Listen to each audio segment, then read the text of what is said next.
Posibleng pagbabago lang daw sa taas ng tubig sa dagat dulot ng bagyo ang nakita kagabi ng ilang residente sa lalawigan ng Quezon. Paglilinaw po ng Philippine Institute of Volcanology and Seismology of PHIVOLCS, nagkakaroon lamang po ng tsunami kasunod ng isang lindol o volcanic eruption na pareho pong hindi nangyari kahapon. May news to go si Oscar Oida. Wala pong katotohanan na napabalitang tsunami.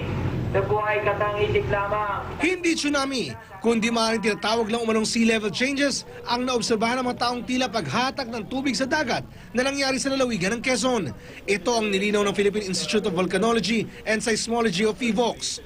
Ayon kay Engineer Henry Main Panyarubia, ang nangyaring sea level changes ay maaaring epekto umano ng bagyong Henry na pangkaraniwan naman umano pag may bagyo. Most probably, epekto po ito ng tropical storm Henry, na kung saan parang hinahatak niya po yung hanging habagat ng ating southwest monsoon.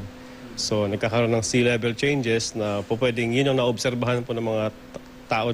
Git pa ng PHIVOLCS, dapat daw tandaan ng mga mamamayan na ang tsunami nangyayari lamang matapos ang isang lindol o kaya na may volcanic eruption.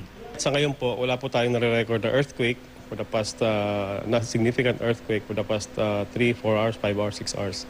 So sa area na yon. So definitely hindi ho siya tsunami kasi walang earthquake. And wala kaming ini-issue na tsunami warning. Bagamat wala umanong panganib ng tsunami sa kasalukuyan, dapat pa rin daw mag-ingat ng mga tao sa mga lugar na may gale warning at huwag na munang maglalayag. Oscar Oida, GMA News.